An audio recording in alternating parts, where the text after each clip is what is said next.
At 7:18 on Veterans Day evening, my husband's younger sister stood at the microphone in the Cedar Ridge Veterans Hall, lifted my Air Force dress jacket with 2 fingers, and told 214 people that I had been wearing medals I did not earn.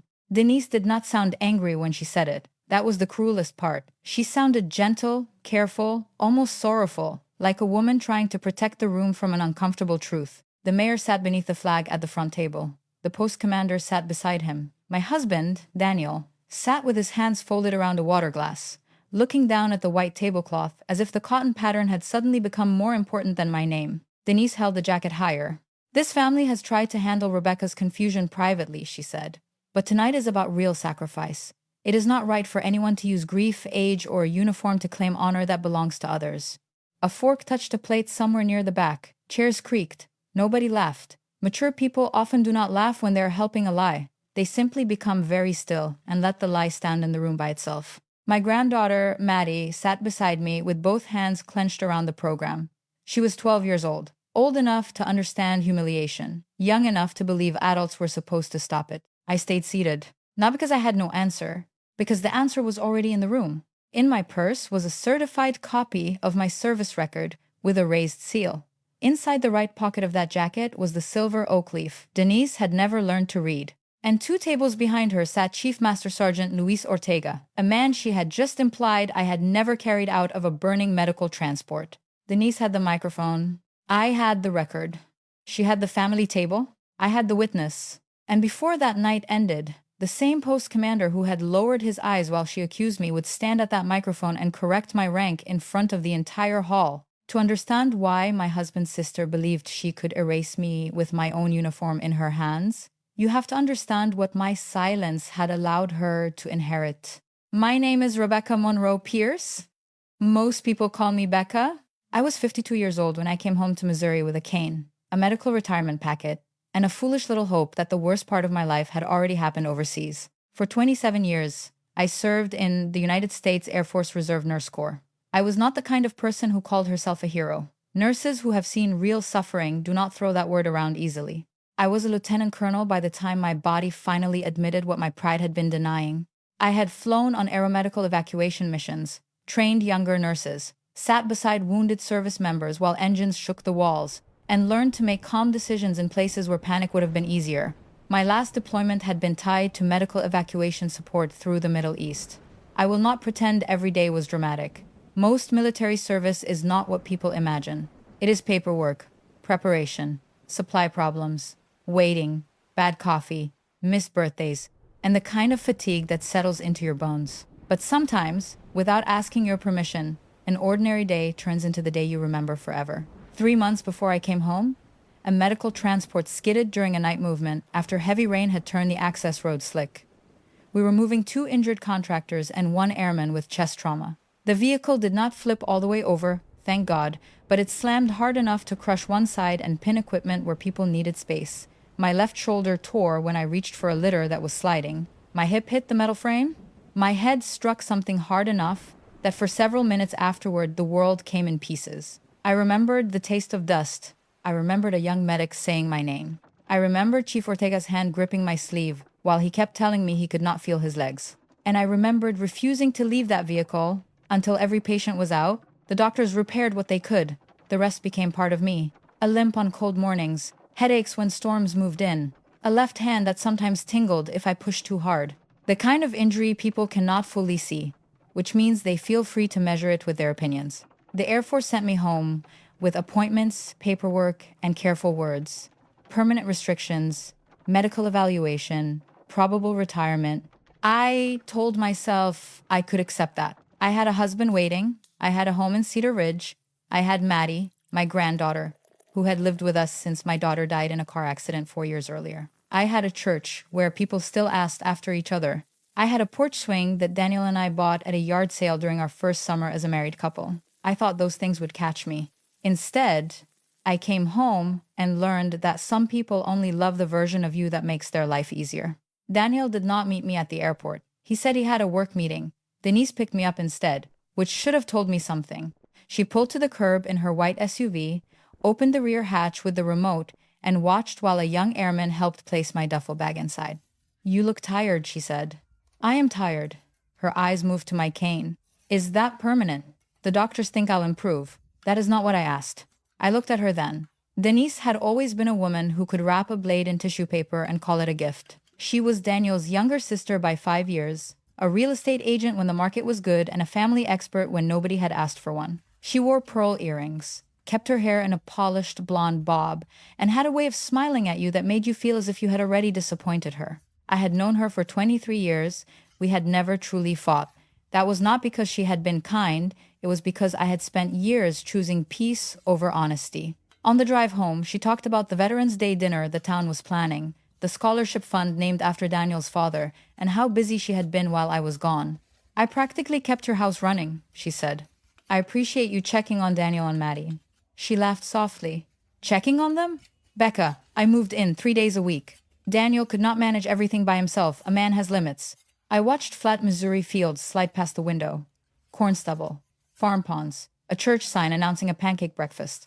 Familiar things, safe things, except I did not feel safe. When we pulled into my driveway, Maddie ran out before the SUV stopped moving.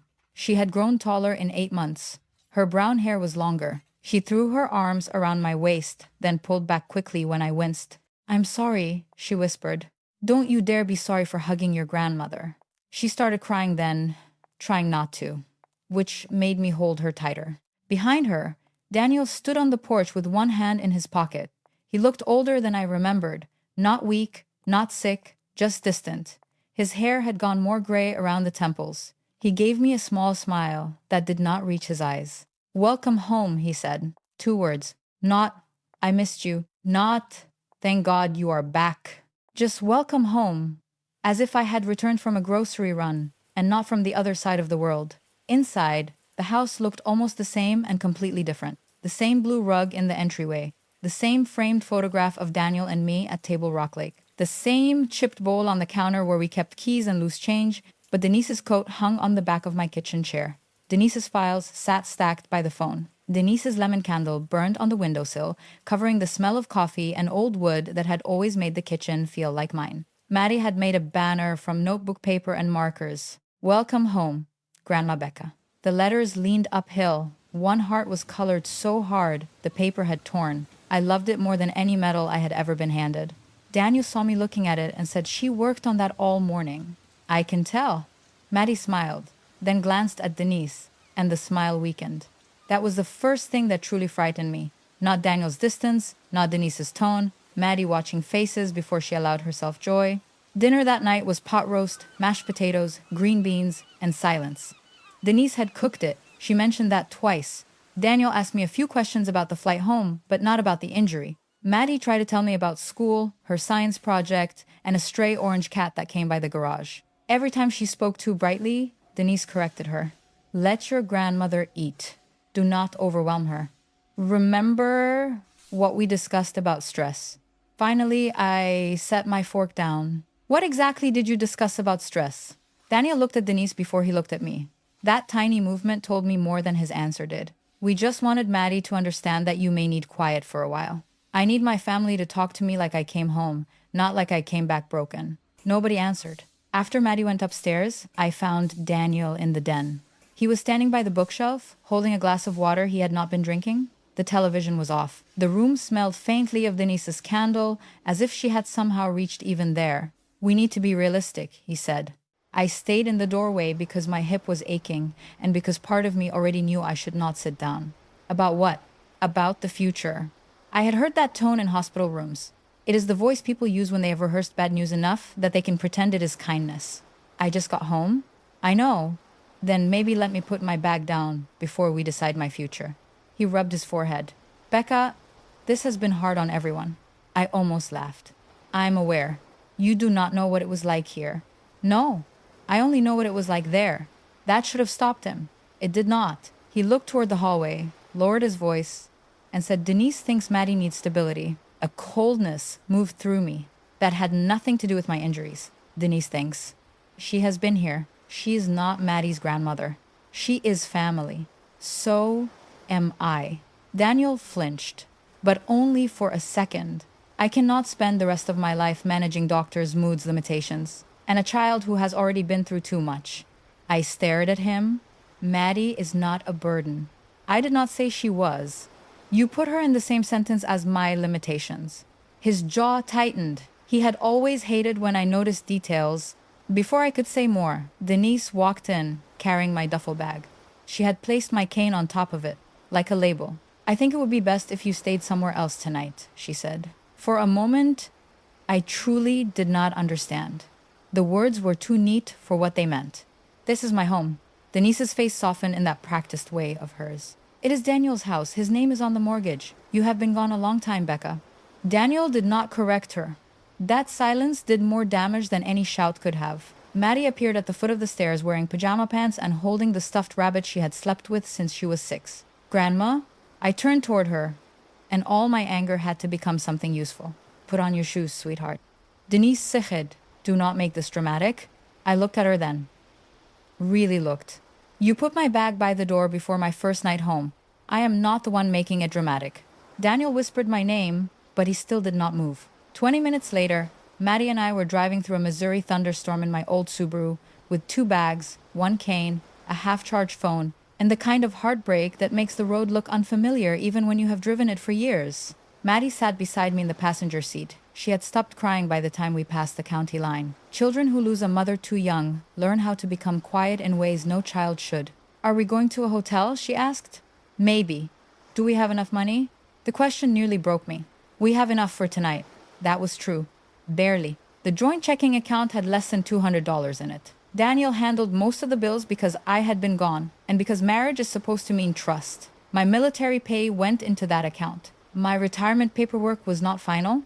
My disability claim was still processing. I had served my country for most of my adult life, and that night I was counting dollars in my head while rain hammered the windshield. Then Maddie said, "What about your dad's place?" I tightened my grip on the wheel.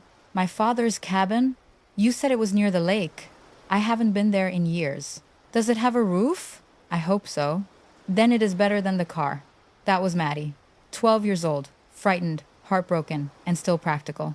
My father, Eli Monroe, had owned a small cabin outside a town called Hartwell, about 90 minutes south. He had built most of it himself after coming home from Vietnam. He was not a man who talked much about war. He talked about engines, weather, baseball, and whether a fence post had been set properly. But every Veterans Day he put on his old jacket, visited 3 graves, and came home quiet. After he died 6 years earlier, I could not bring myself to sell the cabin. I paid the taxes. I sent money to a neighbor for basic upkeep. I told myself I would go down there. When life slowed down, life did not slow down. It shoved me through the door. We reached Hartwell a little after midnight. The rain had softened to a steady drizzle. The lake road curved through dark trees, and my headlights flashed across wet leaves, mailbox numbers, and the occasional deer standing too close to the shoulder. When the cabin came into view, I saw a porch light burning. That made no sense. I stopped the car beneath a walnut tree and reached for my phone. Before I could decide whether to call the sheriff, the front door opened. A man stepped onto the porch wearing a flannel shirt and an old Air Force cap. He had a white beard, square shoulders, and a coffee mug in one hand. "About time, Lieutenant Colonel," he called. My breath caught. Mr. Calhoun. Walter Calhoun had been my father's closest friend. Retired Air Force Security Forces. The kind of man who could fix a lock, smoke a brisket, and make you feel guilty with one eyebrow. I had not seen him since Dad's funeral. He walked down the steps slowly, studying my cane, and then my face. "Your father said you would come back when you finally ran out of people to protect, but yourself." Those words landed too close to the wound. Maddie looked at me. "Who is that?" "An old friend." Walter opened the back door and lifted our bags before I could argue. "Bring the child inside. There is soup on the stove. Heat works. Roof mostly works. We will discuss the rest after you eat." "Why is the porch light on?" I asked. "Because I turn it on every night." "For 6 years?" He looked toward the cabin. "Your dad asked me to." I did not cry then. I was too tired. Sometimes grief has to wait its turn behind survival. The cabin smelled like cedar, dust, coffee, and old wool. A fire burned low in the stone fireplace. Maddie stood in the center of the room, looking around at the braided rug, the fishing rods mounted on the wall, the framed photograph of my father holding a stringer of bass. Did great-grandpa live here? Sometimes. I wish I knew him. He would have liked you. Walter set bowls of chicken soup on the small kitchen table. He did not ask questions while we ate. That was one of the first mercies anyone had given me since I came home. After Maddie fell asleep on the couch under one of my father's old quilts, Walter walked to the hall closet and took down a blue metal lockbox. It was dented on one corner, with a strip of faded tape across the top. For Becca, when the house stops being home, it read, my father's handwriting. I sat down because my knees decided for me. When did he give you that? The winter before he died. Why didn't you tell me? Because he told me not to hand it over until you came here with no place else to go. I stared at the box. That sounds cruel. Walter shook his head. No. He knew you. If I had given it to you while you were still trying to keep peace with people who kept taking pieces of you, you would have used whatever is in there to help them. The truth of that made me look away. Walter placed a key on the table. Your father loved you. He also knew love can make smart women excuse foolish men. The lock clicked open with a sound that seemed too small for the moment. Inside were folders, a stack of letters tied with twine, a flash drive in a plastic sleeve, copies of property records, and a small velvet box I recognized immediately. My Lieutenant Colonel silver oak leaves. I touched the velvet lid.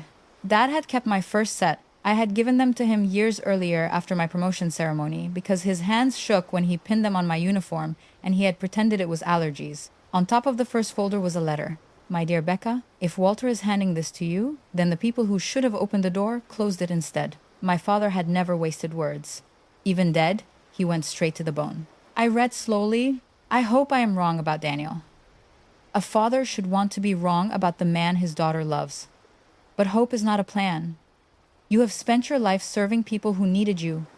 That is honorable. But some people will call your service selfish the moment they can no longer spend the benefits of it. My hands tightened around the paper. Walter sat across from me, silent. The letter continued. 3 years ago, Daniel came to the cabin while you were deployed. He said he was thinking about your future. He asked whether the cabin was paid for. He asked whether your name was alone on the deed. He asked about your survivor benefits, your thrift savings, and whether Maddie would inherit anything from your side of the family. I wrote the questions down because men reveal themselves by what they ask when they think no one will tell you. I closed my eyes. Daniel had told me he barely knew how to get to the cabin. Dad knew. The next page was harder.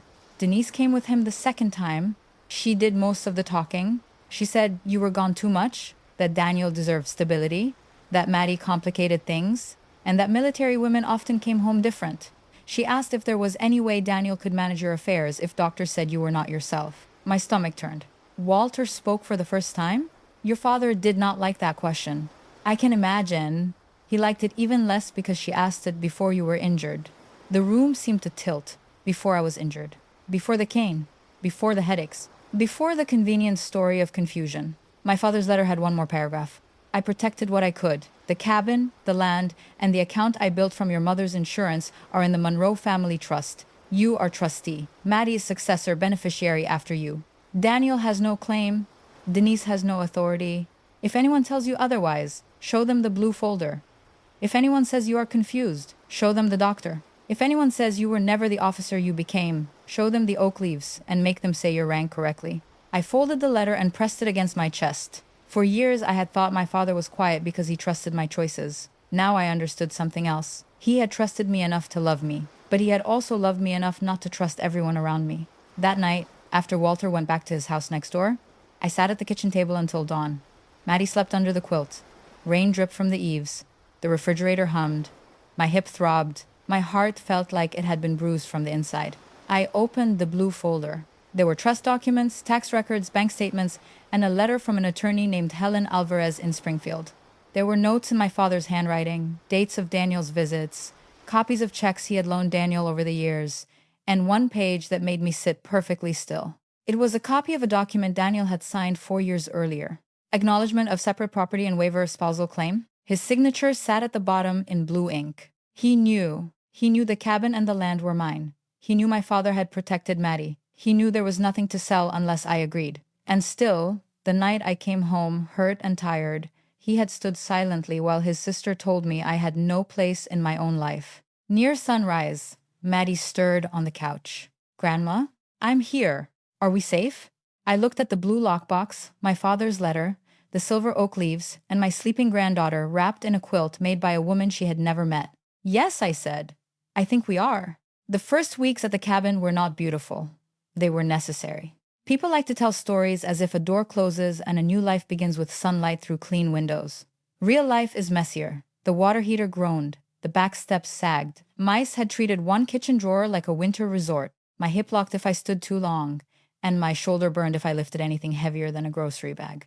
Maddie started school in Hartwell with a backpack, 3 sharpened pencils, and the brave face children wear when adults have rearranged their world. I walked her to the office on the first morning because she asked me to, though she pretended she did not need it. The principal, Mrs. Vaughn, shook my hand warmly.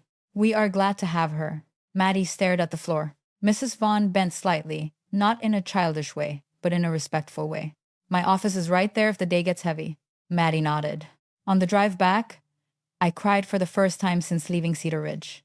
Not loud, not dramatic, just tears sliding down while the road blurred and the morning sun rose over soybean fields. I cried because Maddie had to be brave. I cried because my father had known too much. I cried because I had survived overseas only to come home and learn my own kitchen had been turned into enemy ground. When I pulled into the cabin driveway, Walter was waiting with a toolbox. "You done crying?" I laughed through my tears. "For now." "Good. Back steps are trying to kill somebody." That was Walter's way of saving a person from drowning in her own thoughts. He handed you a hammer. By the end of the week, 3 people I had not seen in years had stopped by. Mrs. Lang from the church brought casseroles and pretended she had made too much. A retired army mechanic named Earl fixed the water heater in exchange for coffee. Walter's daughter, Nina, took Maddie shopping for school clothes and somehow convinced her that thrift stores were treasure hunts. Nobody asked for the whole story. They did not need to. Small towns can be cruel, but they can also recognize when a woman shows up with a child, a cane, and no wedding ring on her finger. The 4th week, I met Helen Alvarez.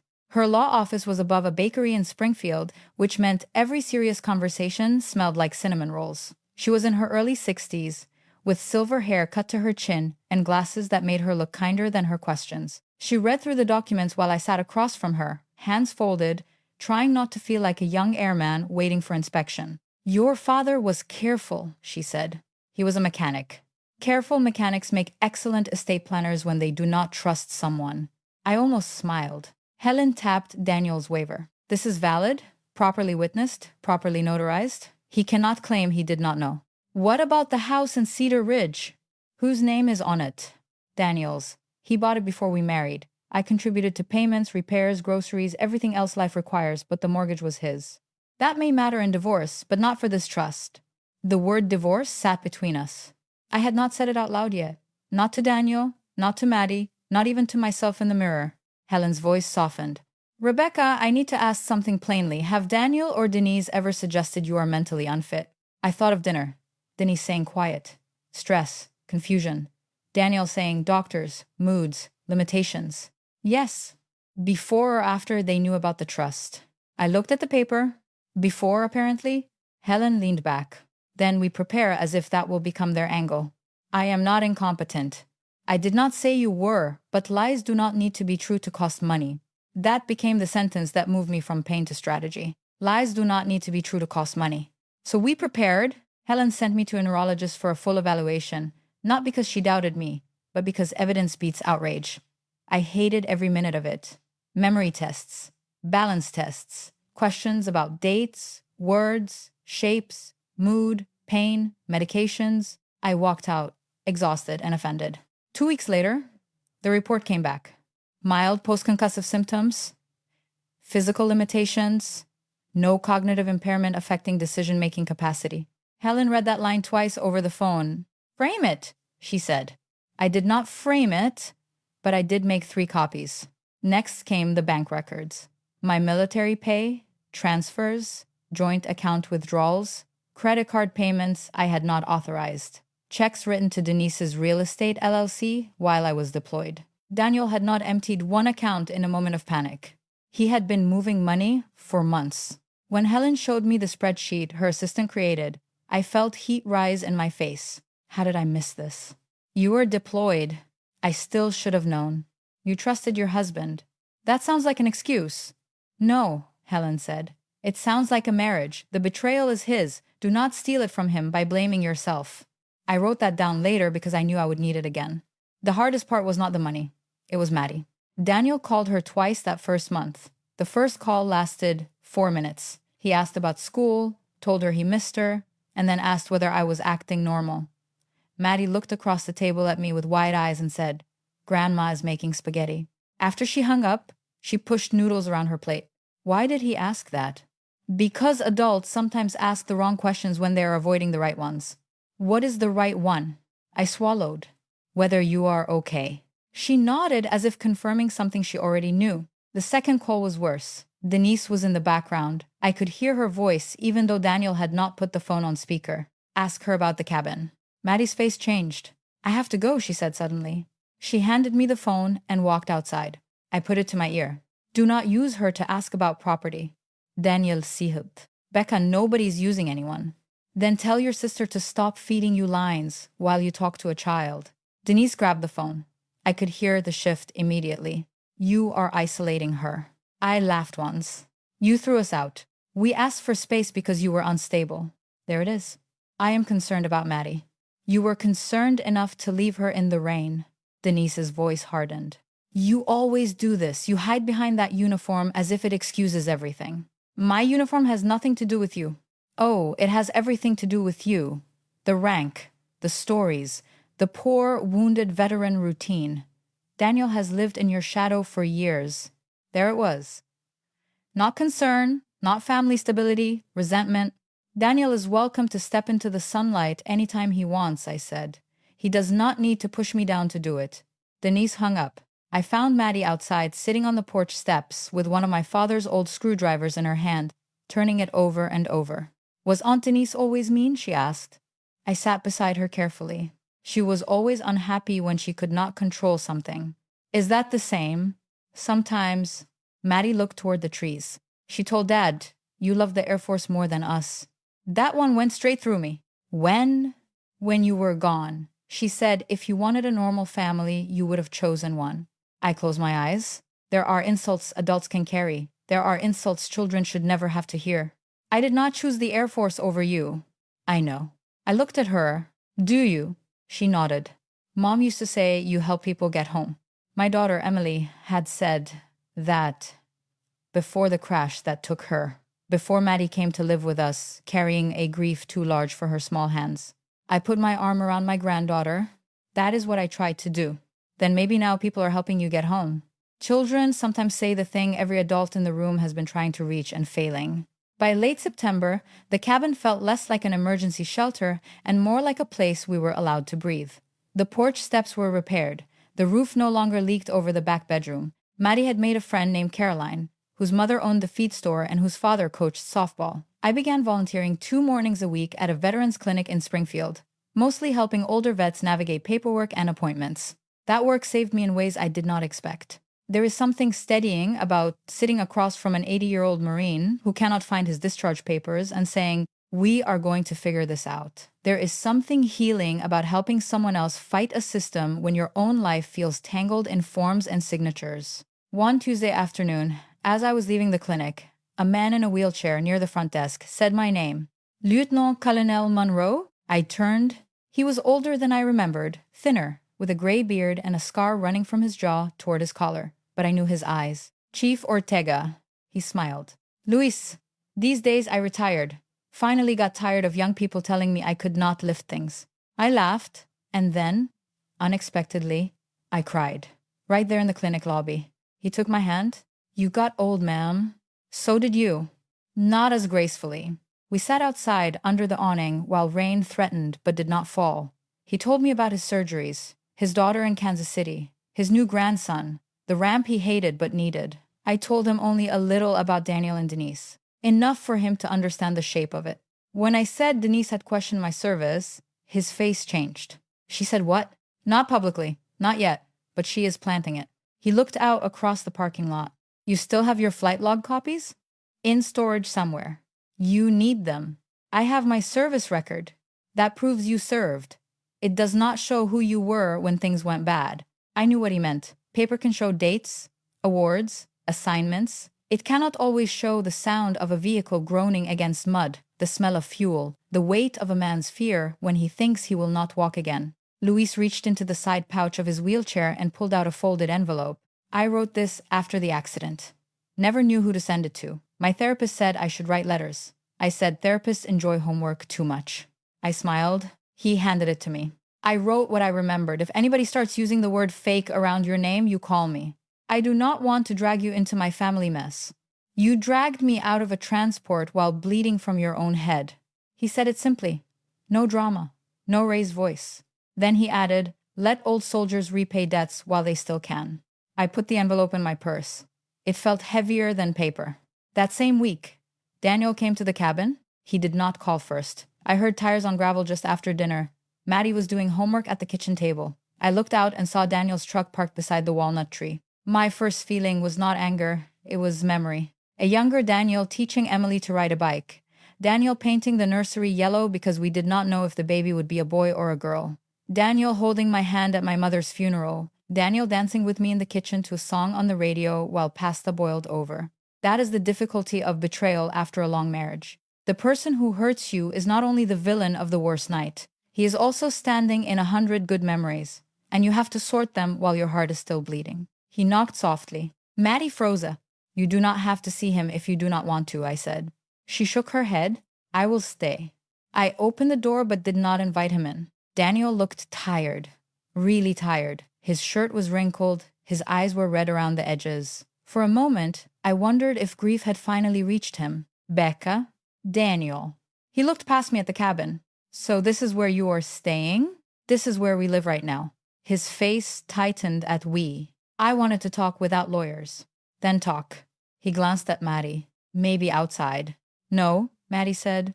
Both of us looked at her. She sat very straight, pencil in hand. If it is about me, I want to hear it. Daniel swallowed. It is not about you, honey. Then why did Aunt Denise ask me about the cabin? He looked ashamed. Not enough, but some. I'm sorry about that. Maddie waited. No child should have to wait for adults to become honest. Daniel turned back to me. I made mistakes. Yes. I let Denise get in my head. You let Denise put my bag by the door. He flinched. I was overwhelmed. I was injured. I know. You knew I had nowhere arranged to go. I thought you would stay at a hotel. With what money, Daniel? His silence answered. I stepped onto the porch and pulled the door, mostly closed, behind me. Not because he deserved privacy, but because Maddie deserved a smaller wound. He lowered his voice. Denise says the trust is more complicated than you think. There it was. Not I miss you. Not how is your hip. Not how can I repair what I did to Maddie. The trust.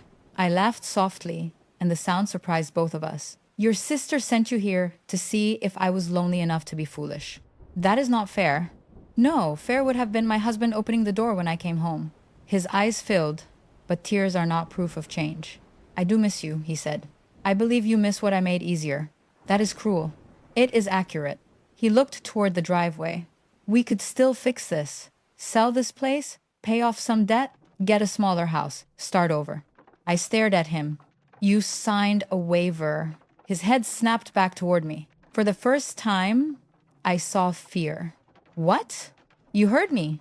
I signed a lot of things over the years. This one said you had no claim to my father's property. His mouth opened, then closed.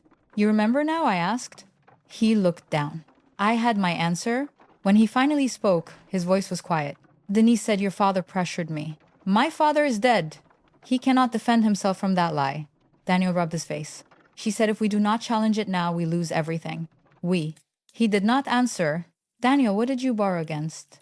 His eyes told me before his mouth did. Denise's real estate business had collapsed after 2 bad investments. Daniel had co-signed a loan, then another. Then he had used joint funds to keep her afloat because she promised a development deal would save them both. The deal depended on acquiring lakefront property near Hartwell before a resort company announced expansion plans. My father's cabin sat on 5 acres of lake access land. Suddenly, the cruelty had a price tag. You were going to sell my father's cabin to save your sister's business. I thought it could help everyone. Everyone except Maddie. He winced. Becca, I got scared. So you chose the person who made your fear sound like a plan. He looked at me then. Really looked. Maybe for the first time since I came home. I do not know how to undo this. You start by telling the truth. He closed his eyes. When he opened them, he looked smaller. Denise will not stop. I know. She is talking to people in Cedar Ridge. What is she saying? That you came back different. That you are angry that the military paperwork is not what you claim, that maybe your rank was honorary or administrative. I almost smiled. Because the ignorance was so complete. Lieutenant Colonel is not a party favor. I know. Do you? He did not answer quickly enough. Then he said, the Veterans Day dinner is in 3 weeks. She is chairing it. She wants the scholarship board to vote on moving Dad's memorial fund under her nonprofit. Why would my name come up? Daniel looked miserable. Because your father's trust had made donations to the fund before. Denise thinks if people believe you are unstable, they will pressure you to continue giving, or let me request it on your behalf. I leaned against the porch rail because my hip suddenly ached. Public respect. Family money. My service record. Maddie's future. Denise had found a way to tie all of it together.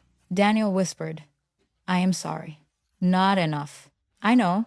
No, I said. You are sorry because the plan is falling apart. You are not yet sorry for what the plan required you to become. He had no answer for that. After he left, Maddie opened the door. I heard some. I know. Are we going to lose the cabin? No. Are they going to say bad things about you? Probably. She looked at me with those serious brown eyes. What do we do? I thought of my father's lockbox, Helen's files, Luis Ortega's letter, the raised seal on my service record, and the silver oak leaves in the velvet box. We let them finish lying, I said. Then we answer with facts.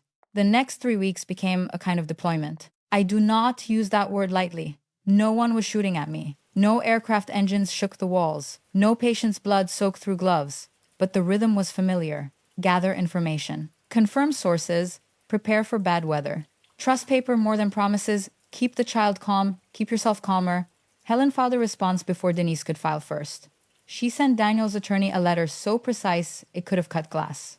It included copies of the trust certification, Daniel's waiver, my neurological evaluation, and a formal warning against defamatory statements regarding my military service or mental capacity. Denise responded by smiling harder in public. That was how I knew she had received it. Calls came from Cedar Ridge. Some friendly, some curious, some dressed up as concern.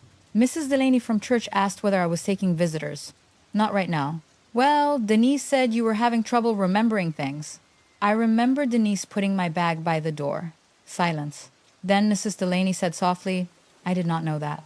Most people do not know what a lie is covering until someone lifts one corner. The Veterans Clinic helped me request certified copies of my service documents. My DD 214. Retirement orders, award citations, officer performance reports, medical evaluation paperwork. I hated needing to prove what should never have been questioned, but I had learned something from military nursing. You do not refuse a tool because the situation should not require it. You use the tool you have. Luis Ortega called twice. You want me at that dinner? I do not want to put you on display. Ma'am, I have been on display at every airport ramp since the wheelchair. Let me choose what my story is for. So I gave him the date and time. Walter insisted on driving Maddie and me to Cedar Ridge on Veterans Day. I can drive, I said. I know. Then why insist? Because some roads are easier when someone else watches the ditches. That was Walter. Practical poetry disguised as stubbornness. The morning of Veterans Day, I took my dress uniform out of the garment bag, for the first time since the retirement ceremony. The dark blue fabric smelled faintly of cedar because Walter had hung it in my father's closet. My medals were mounted properly. My name tag was straight. The silver oak leaves caught the light on my shoulders. I stood in front of the mirror longer than I expected. The woman looking back at me did not look young. Her hair had more silver than brown. There were lines at her mouth from years of holding words back. The cane leaned against the dresser within reach. But the rank was real. The service was real. The woman was real. Maddie appeared in the doorway wearing a navy dress Nina had helped her choose. You look like a general, she said. Not quite. What are you then? A retired lieutenant colonel. She repeated it carefully. Lieutenant colonel. I smiled. That is right. Will they say it right? They will by the end of the night.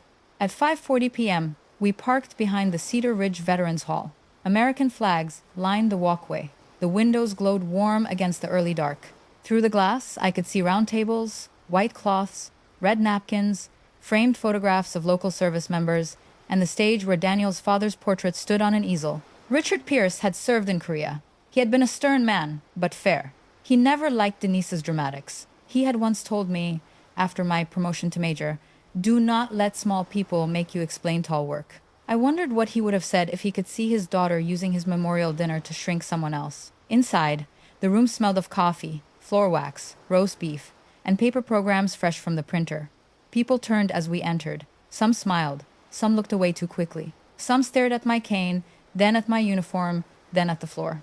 Daniel stood near the front table wearing a dark suit. Denise stood beside him in red, the color of confidence.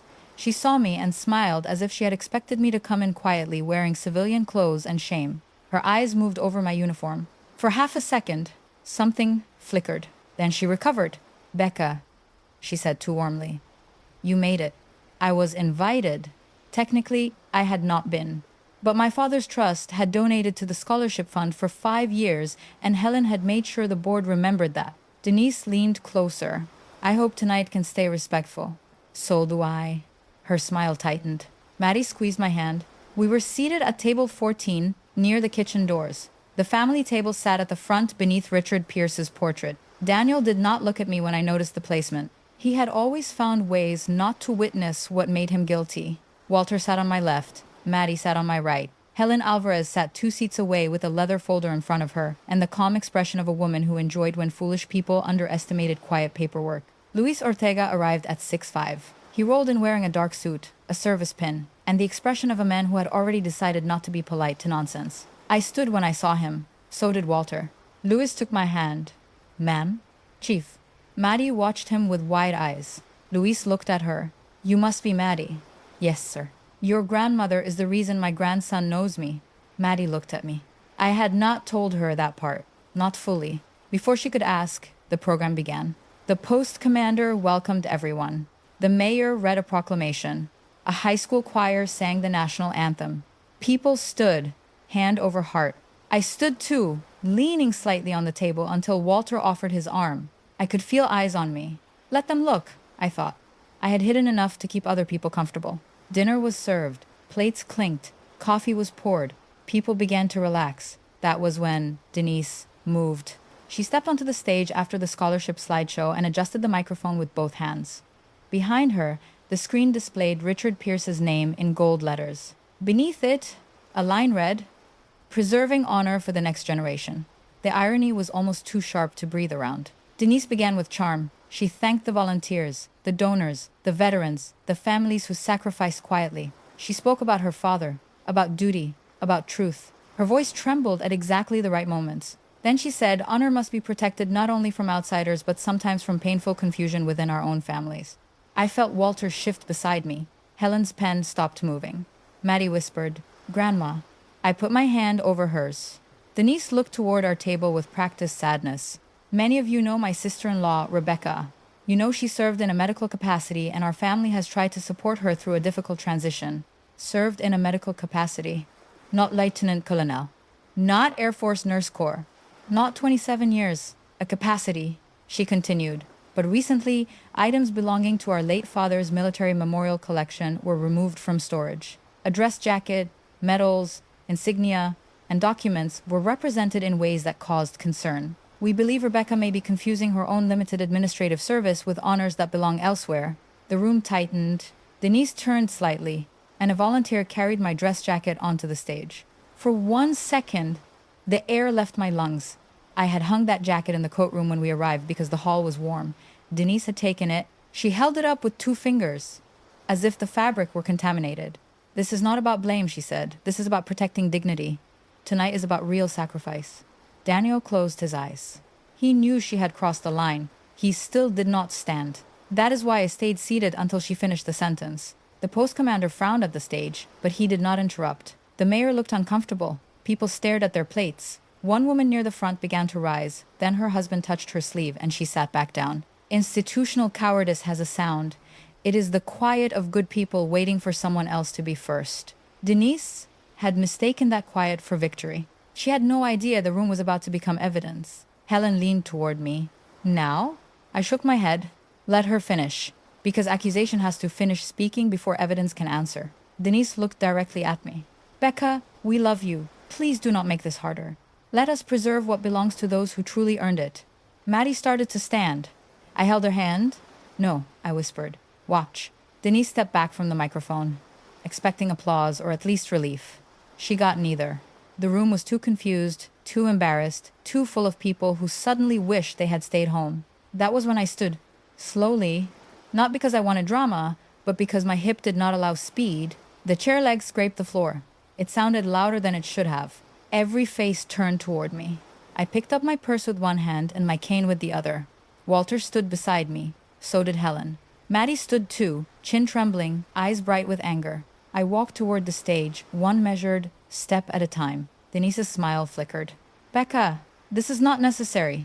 I stopped at the foot of the stage. It became necessary when you stole my uniform from the coat room.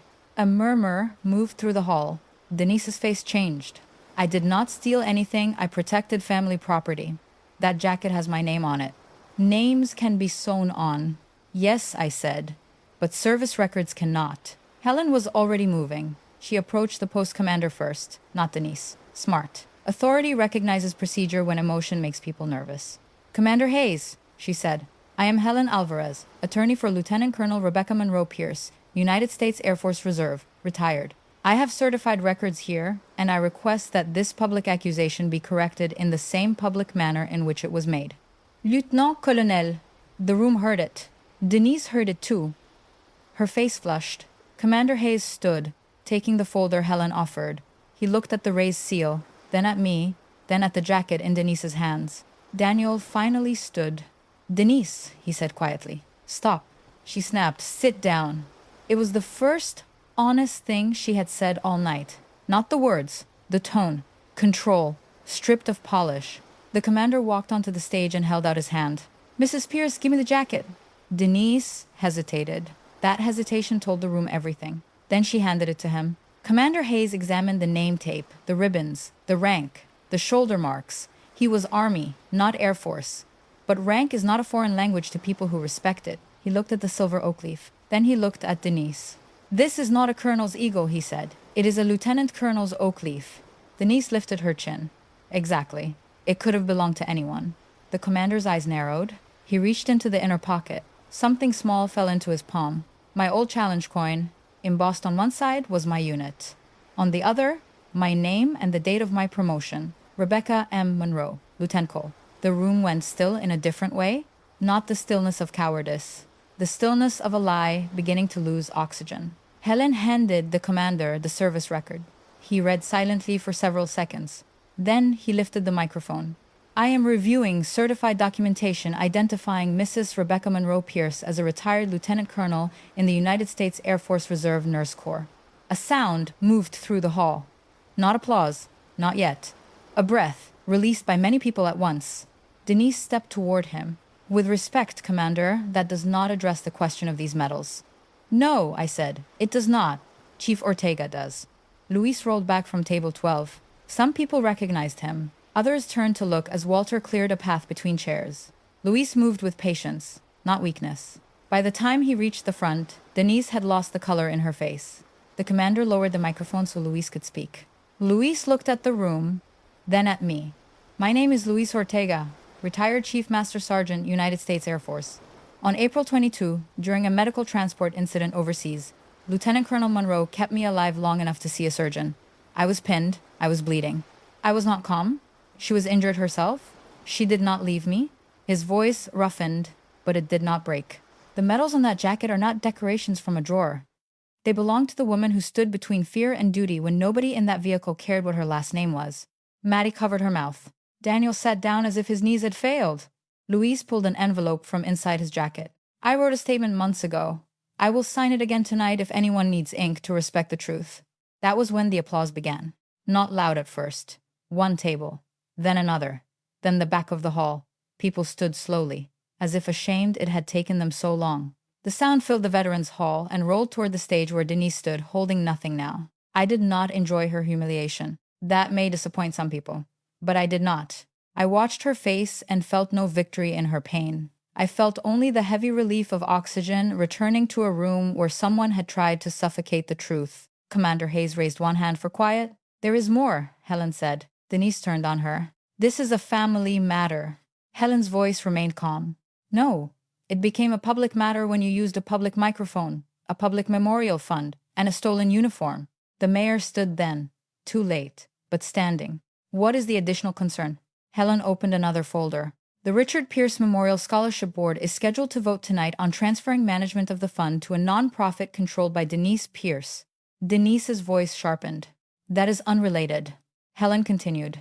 In promotional materials prepared for that vote, Mrs. Pierce's name and prior donations from the Monroe Family Trust were listed as expected future commitments.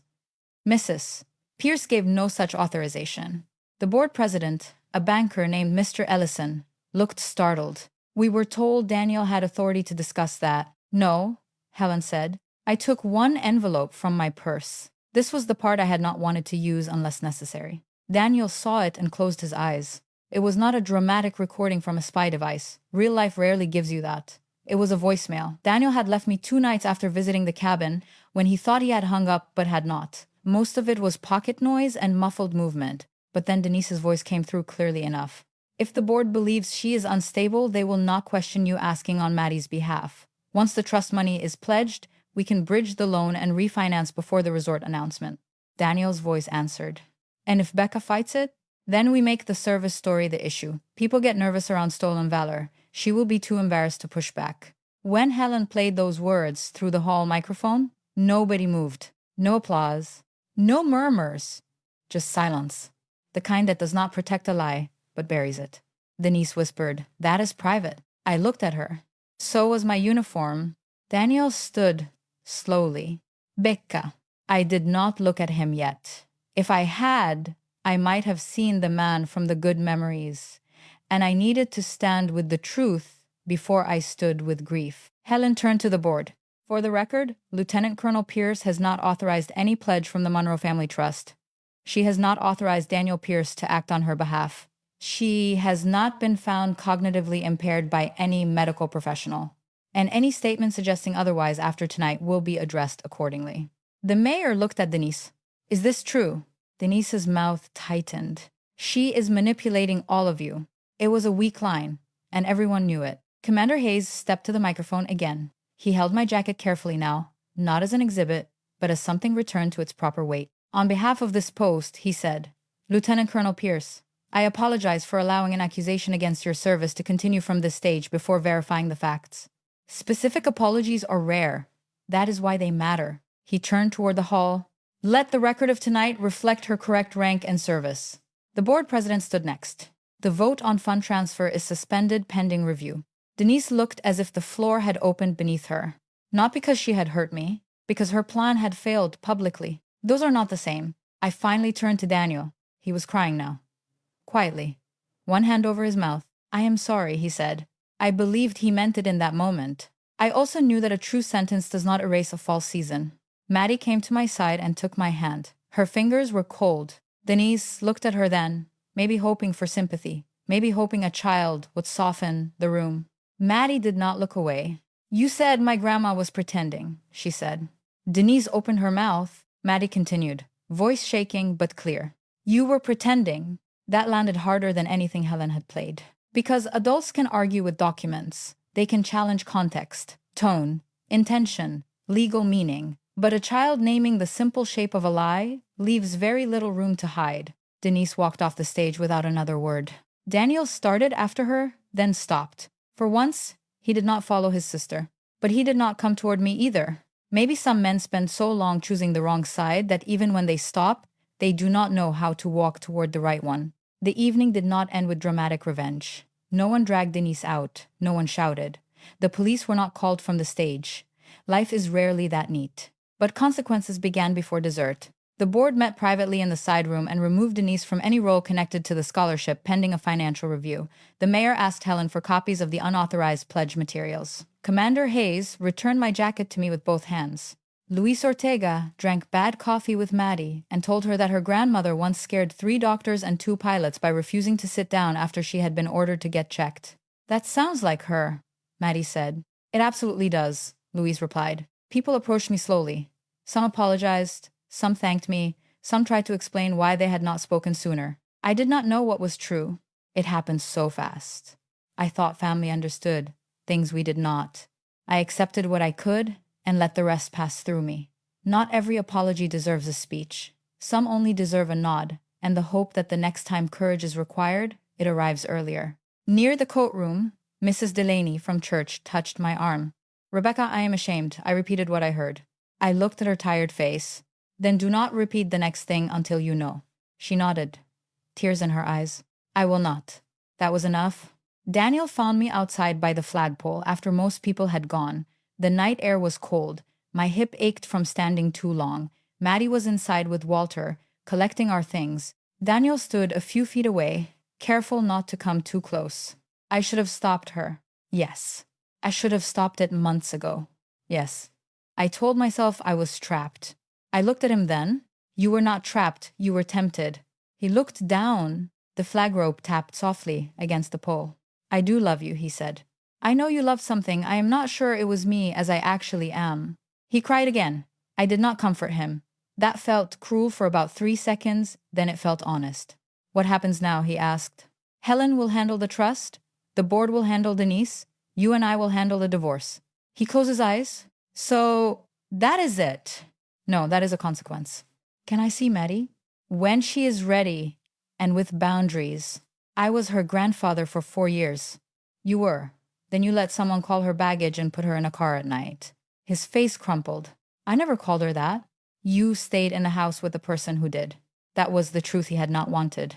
Not the loud truth. The quiet one. The one that follows you after everyone else goes home. He nodded slowly. I will cooperate with Helen. That would be a start. He looked at my uniform jacket folded over my arm. I was jealous of it. I had not expected that. Of a jacket? Of who you were when you wore it. People knew how to respect you. I never felt like I measured up. I thought of all the years I had made myself smaller at family dinners, laughing off my own accomplishments, changing the subject when someone asked about my service because Daniel got quiet. I thought I had been protecting his pride. Maybe I had been feeding his resentment. You could have stood beside me, I said. I know, but you chose to stand behind Denise. He nodded. I know. For the first time that night, his regret sounded less like fear and more like understanding. It still did not change my decision. When I walked back into the hall, Maddie was waiting with Walter. She looked exhausted, but lighter, as if some invisible weight had shifted from her shoulders to the floor where it belonged. Can we go home, she asked. Home. She meant the cabin? Yes, I said. We can go home. The drive back to Hartwell was quiet. Walter drove. Maddie fell asleep in the back seat with her head against my folded jacket. I watched the road appear and disappear in the headlights. I thought I would feel victorious. Instead, I felt old, tired, and free. Freedom is not always a cheer. Sometimes it is the absence of someone else's hand around your throat. In the weeks that followed, the truth did what truth often does.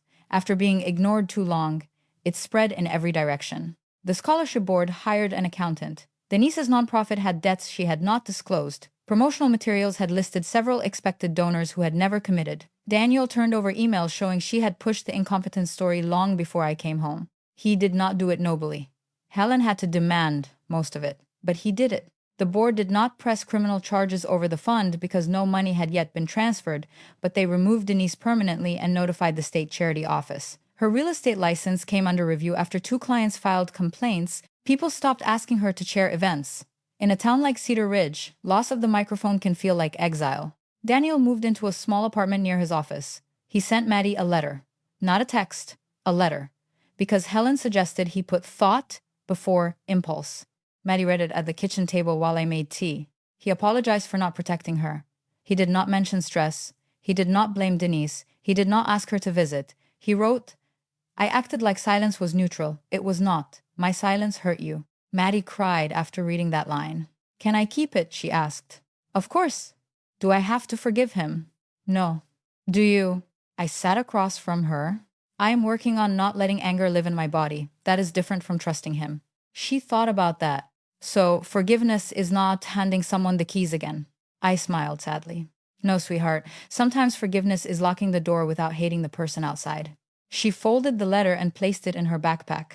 The divorce took 7 months. Nothing about it was simple, but it was cleaner than I expected. Daniel did not fight the trust. He did not fight my military retirement. He agreed to repay part of the joint funds he had diverted, though it would take years. He asked for counseling with Maddie, not visitation. That mattered to me. It meant someone had finally told him children are not prizes. Adults win for sounding sorry. Denise never apologized to me. She sent one email through an attorney saying she regretted the misunderstanding. Helen printed it, slid it across her desk, and raised one eyebrow. Do you want to respond? No. Good. Some apologies are only attempts to keep a hand on the story. I had no interest in helping Denise hold it. Spring came slowly that year. The lake thawed at the edges, redbuds opened along the road. Maddie joined the softball team and discovered she could hit better when she stopped apologizing for swinging hard. Walter taught her how to change the oil in my Subaru. Luis Ortega visited twice, once with his daughter and grandson. His grandson was 4, wild-haired, and fascinated by my cane. Does it make you faster? He asked. Only when I am chasing people who need common sense. He accepted that answer completely. The Veterans Clinic offered me a part-time position helping with patient advocacy. I was not ready for full-time work, and for once, I did not pretend otherwise. 3 days a week, I help veterans organize records, request benefits, schedule appointments, and understand letters written by people who apparently believed confusion was a professional style. I learned that my injury had not ended my usefulness. It had changed its shape. One afternoon in May, Commander Hayes called. I almost did not answer. My first thought was that something else had gone wrong. Trauma teaches the phone to sound like a threat. Lieutenant Colonel Pierce, he said, and this time the rank came easily. The post board voted to amend the Veterans Day minutes and issue a written correction regarding what happened. I appreciate that. There is more. The scholarship board would like to rename this year's nursing scholarship in your honor, if you permit it. I sat down slowly. My honor? Yes, ma'am, for military medical service. I looked out the window at Maddie in the yard, trying to teach the orange stray cat to come when called. The cat, like most independent creatures, ignored her until food appeared. I do not want Richard Pierce erased, I said. We are not erasing him. The board proposes a separate annual award under the Memorial Fund, the Lieutenant Colonel Rebecca Monroe Pierce Nursing Service Scholarship. Hearing my name that way felt strange, heavy, public. For years I had tried to make my service small enough not to disturb dinner. Now a room that had watched me be accused wanted to place my name on a student's future. I need to think about it. Of course. That evening, I drove to my father's grave. Maddie came with me. Walter stayed in the truck, giving us privacy. Dad was buried beside my mother under a maple tree near the edge of the cemetery. His stone was simple. Eli Monroe. Beloved husband. Father. Veteran. A man who kept his word. I had added that last sentence after he died because nothing else described him better. I stood there with the scholarship letter in my hand. You were right, I said quietly. Maddie slipped her hand into mine. About what? About people, about planning, about me needing to come home before I understood what home was. The wind moved through the grass. Maddie looked at the stone. Do you think he knew all this would happen? No. I think he knew character repeats itself if no one interrupts it. She considered that, then nodded like it made perfect sense. Are you going to say yes to the scholarship? I think so. Good. Why good? Because Aunt Denise used your uniform to embarrass you. Now someone else can use your name to become a nurse. I looked at her and laughed softly through tears. You are getting very wise. I had a weird year. Yes, I said. You did. The scholarship ceremony took place in June. Not at the Veterans Hall. At the Community College Auditorium in Springfield, where the first recipient, a 41-year-old single mother named Angela Brooks, was starting nursing school after working as a medical assistant for 15 years. I wore a blue dress, not my uniform. My cane matched nothing, which bothered Maddie more than it bothered me. Walter sat in the front row. Luis came with his family. Helen sat at the aisle with a program folded in her lap. Daniel attended quietly and sat near the back. He had asked permission through Helen. Maddie said it was okay. I did not object. Denise did not come. When Angela's name was called, she walked onto the stage with tears already on her face. The presenter read a short description of my service. Not too much. Just enough. Lieutenant Colonel, Air Force Reserve Nurse Corps, Aeromedical Evacuation, Patient Advocacy, 27 years.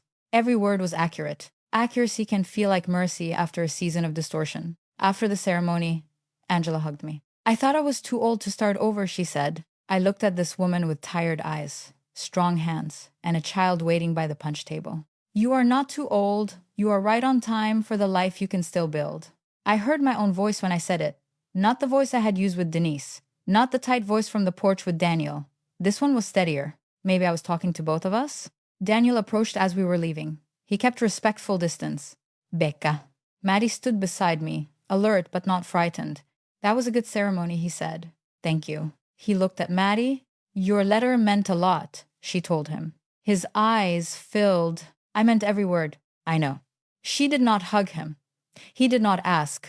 That restraint gave me more hope for him than any apology had. He turned to me. I signed the repayment agreement. Helen should have it Monday. I appreciate that. And I am staying away from Denise's business. That is wise. He nodded. I am sorry I made you prove things I should have known. That apology reached a deeper place than the first one because it named the wound. I had to breathe before answering. I accept that apology. His face lifted slightly. But acceptance is not restoration, I said. I understand. I hope you do. He looked at Maddie again. I will keep writing, if that is okay. Maddie glanced at me. I nodded once. It is okay, she said. But do not ask me to make Grandma change her mind. Daniel shook his head. I will not. Maybe he meant it. Maybe time would prove whether he did. I no longer needed to decide his whole future in that hallway. I only needed to protect our present. By late summer, the cabin had become ours in ways legal papers could not measure. Maddie painted her bedroom pale green. Walter built shelves for the living room. I planted lavender along the walkway because my mother used to say a house should greet you with something living. The orange stray cat finally accepted that he belonged to us and began sleeping on the porch swing like a retired landlord. I framed my father's letter and placed it in my bedroom, not where visitors could read it, but where I could. Beside it, I kept the velvet box with the silver oak leaves. My uniform jacket hung in the hall closet, not hidden, not displayed like a shrine, just present.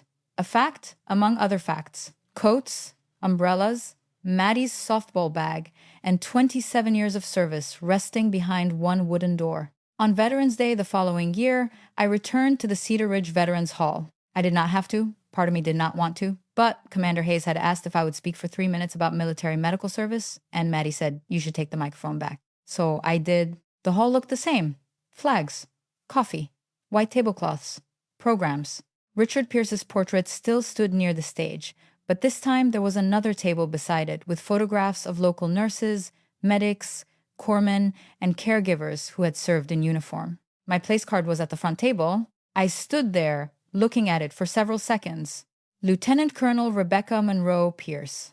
Not Becca. Not Daniel's wife. Not confused. Not a capacity. My name, my rank, my chair. Maddie touched the card. They spelled it right. That helps. Walter pulled out my chair with exaggerated ceremony. Ma'am. I laughed. Do not start. He grinned. Your father would haunt me if I did not. When Commander Hayes introduced me, he did not overcorrect. He did not turn me into a legend. He simply told the truth.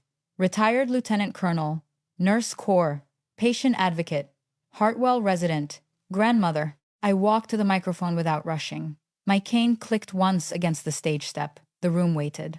A year earlier, that waiting would have felt like judgment. Now it felt like space. I looked out at the faces. Some familiar, some new. Daniel was not there. He had asked whether I preferred he stay away, and I had said yes. Denise was not there either. Her absence did not feel like victory. It felt like quiet. I began with the line Richard Pierce had once said to me. Do not let small people make you explain tall work. A few older veterans smiled. I spoke for exactly 4 minutes, because nurses and officers both know the value of ending on time. I talked about the medical side of service. The people who move the wounded, hold pressure on wounds, track medications, call families, translate fear into instructions, and sometimes carry the memory of a hand they could not let go. I did not mention Denise. I did not mention the accusation. I did not need to. The correction had already been made. A life should not be forced to orbit the worst thing someone said about it. At the end, I looked at Maddie. Respect should begin at home, I said, but when it does not, truth still knows the way there. The room stood. This time I let the applause reach me, not as proof of my worth. That had never belonged to a room to grant, but as a public correction, as a community choosing, however late, to stand where it should have stood before. Afterward, Commander Hayes handed me a small framed photograph. It showed the stage from that evening, the medical service table, the flag, and me at the microphone. At the bottom was a brass plate. Truth does not need to shout when evidence can speak. I took it home and placed it on the shelf beside my father's fishing photograph. That night, Maddie and I sat on the porch swing under a sky full of stars. The orange cat slept between us. Walter's porch light glowed through the trees, the same light he had turned on every night because my father asked him to. Maddie leaned her head against my shoulder. Do you miss the old house? She asked. I thought about Cedar Ridge, the kitchen, the blue rug, the porch swing Daniel and I had bought. The years that had been real, even if they had not been enough. Sometimes I said, "Do you miss Grandpa Daniel?" That was what she had decided to call him again, slowly, after months of letters and counseling. Sometimes. Does that mean we made the wrong choice? No. The answer came easier than I expected. You can miss a place and still know it stopped being safe. You can love a person and still know they lost the right to hold the keys. You can forgive without moving the fence. She nodded. The lake wind moved through the lavender by the walkway. Somewhere in the dark, a night bird called once and went silent. I looked through the window at the hallway closet where my uniform jacket hung. The same jacket Denise had lifted, like evidence against me. The same jacket Commander Hayes had returned with both hands. The same jacket Maddie had slept against on the drive home. It had not changed. Only the story around it had. For a long time, I believed dignity meant staying quiet so other people could feel comfortable. I was wrong. Sometimes dignity means waiting until the lie has fully shown itself, then standing up with your records, your witness, your child, your limp, your grief, and your whole name. My father did not save me by leaving land. The Air Force did not save me by giving me rank. The town did not save me by finally applauding. They all gave me tools, and I am grateful for every one of them. But the day I truly came home was the day I stopped begging people who had erased me to write me back into their version of the story. The photograph on my shelf did not make me honorable. The uniform in my closet did not make me brave. The applause in that hall did not make me worthy. It only made it impossible for them to keep pretending they had never seen me.